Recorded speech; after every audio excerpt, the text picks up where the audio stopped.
Hola amigos de YouTube, hoy les vamos a presentar la historia del Conjuro. Empezamos. Si tenías dudas sobre si la película El Conjuro, The Conjuring, estaba basada en una historia real, aquí te compartimos lo que en realidad sucedió.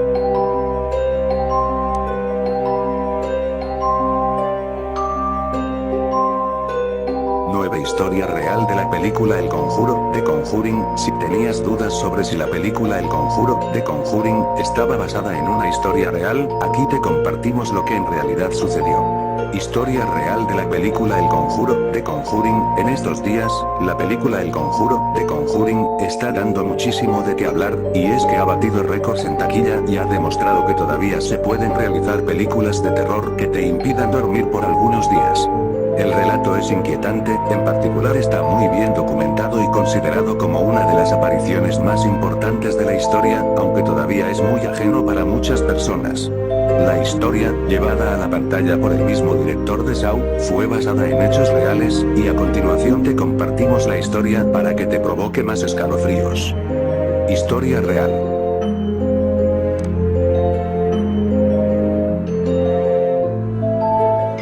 La película se clama como un hecho real del que sí existen pruebas. La familia Perron vivió en esa granja y los Warren sí son investigadores paranormales que fueron a hacer una investigación a esa propiedad durante la década de los 70s. En 1971, Roger y Carolyn Perron se mudaron a una granja colonial en Harrisville, RI, con sus 5 hijas, e inmediatamente empezaron a vivir experiencias sobrenaturales. Invitaron a los Warren a investigar, dando pie a lo que se desarrolla durante la película. La familia vivió durante 9 años en esa casa. Andrea, la mayor de las hijas, escribió el libro House of Darkness, House of Light, en el cual se narra la historia y todo lo que ellos vivieron. Según la familia, el fenómeno más escalofriante era una presencia que tenía la costumbre de tocar a la puerta de la casa por la noche, despertando a toda la familia.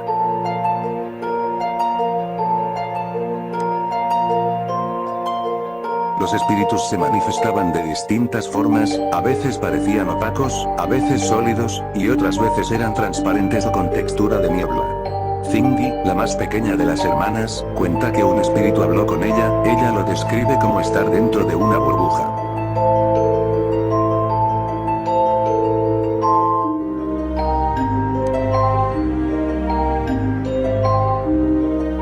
Bathsheba, la aparición más poderosa, quería el control sobre Caroline, la madre, y estaba empeñada en sacarla de la casa, pues quería a Roger y a las 5 hijas. Según la leyenda local, Bathsheba era sospechosa de ser una bruja y fue acusada de sacrificar a un niño como una ofrenda al diablo. Más de 2 docenas de muertes misteriosas ocurrieron en la propiedad mientras ella vivía ahí. Bathsheba vivió una vida miserable y murió de anciana en 1885. A pesar del intento de Ed y Lorraine Warren de disipar los malos espíritus, ellos, a diferencia de en la película, terminaron haciendo más daño y nunca tuvieron éxito de liberar la casa de su horror. La familia se quedó en la propiedad durante 10 años antes de finalmente salir, siendo exorcizados y finalmente liberados de la terrible experiencia. Las familias todavía viven, y pueden dar testimonio de que lo que vivieron fue real. Además, asistieron al estreno de la película.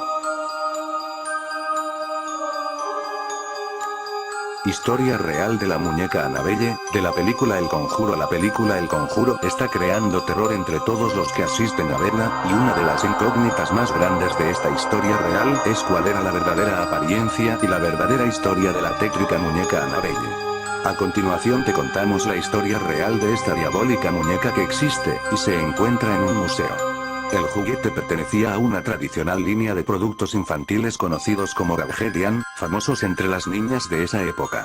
El personaje había sido creado por John Grell en 1920 y se destacó en una exitosa saga literaria.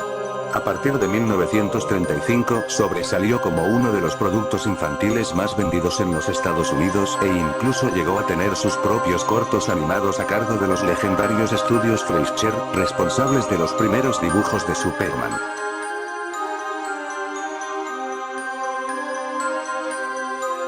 Y Popeye. Para 1970 esta clase de muñecas no habían perdido su vigencia y seguían generando atracción en niñas y coleccionistas de juguetes.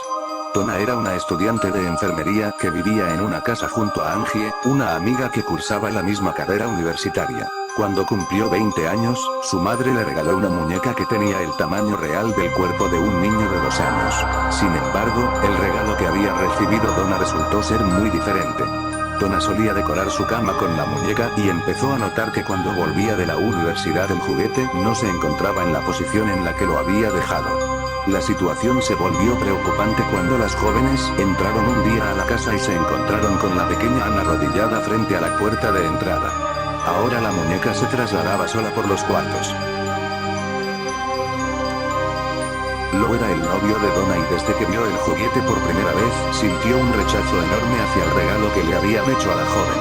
Había algo siniestro en esa muñeca de apariencia inocente que no podía explicar. El tema pasó a ser más serio cuando las chicas empezaron a encontrar mensajes en la casa escritos con la letra de un niño en papeles de pergamino. Los mensajes eran siempre los mismos: ayuda y ayuda a Lou. La primera reacción fue el temor al que alguien estuviera entrando en la propiedad para hacer ese tipo de bromas pesadas. Donna y Angie decidieron tomar precauciones por miedo a que se tratara de algún delincuente y fue por aquellos días cuando la situación empeoró. Una noche, al entrar en su cuarto, Donna encontró a la muñeca sobre su cama con las manos manchadas por un líquido que parecía ser sangre. La situación había asustado a las jóvenes y decidieron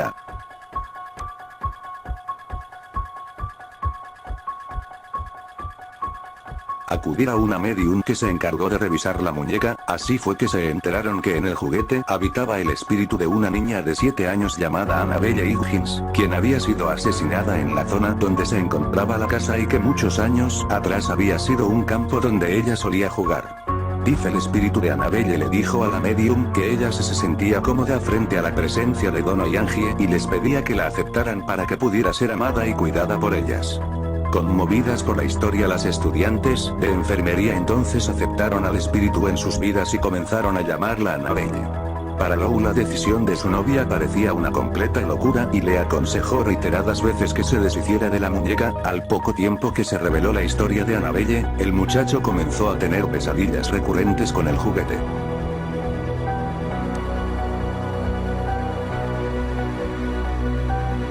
Lou había decidido terminar de una vez por todas con la muñeca, pero Annabelle actuó primero. Un día, mientras los jóvenes se encontraban preparando los detalles de un viaje que iban a realizar, se escucharon ruidos en la casa como si algún intruso hubiera irrumpido en el lugar por la fuerza. Los ruidos provenían del cuarto de Donna. Lou entró en la habitación y descubrió que todo estaba en orden salvo por un detalle.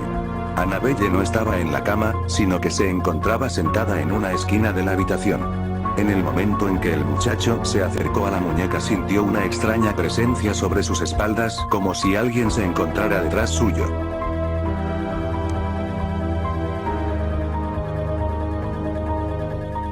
El padre Egan era un respetado sacerdote de la comunidad de Connecticut, y cuando escuchó la historia que le contaron las estudiantes de enfermería enseguida supo que se trataba de una situación paranormal. Como no quería sacar falsas conclusiones, discutió los hechos con el padre Kooke, quien tenía una posición elevada dentro de la iglesia y conocía a 2 expertos en demonología que iban a saber cómo tratar el caso y descubrir si realmente se trataba de la presencia de un espíritu en la casa de las chicas. Ed y Lorraine Warren eran un matrimonio que contaban con gran experiencia en el tema y habían fundado en 1952 la Sociedad de Investigación Psíquica de Nueva Inglaterra, además de abrir el famoso Museo del Ocultismo en Connecticut, que sería el destino final de Annabelle.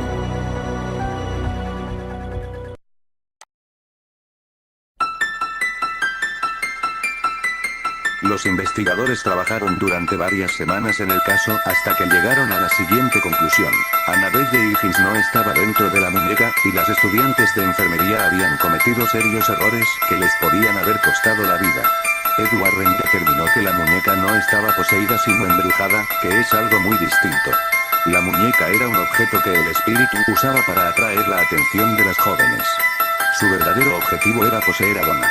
Finalmente los Warren junto con el sacerdote Kooke decidieron hacer un exorcismo en la casa para limpiar el lugar de la energía maligna y negativa que había en todas las habitaciones. En la foto puedes observar a la pequeña Annabelle junto a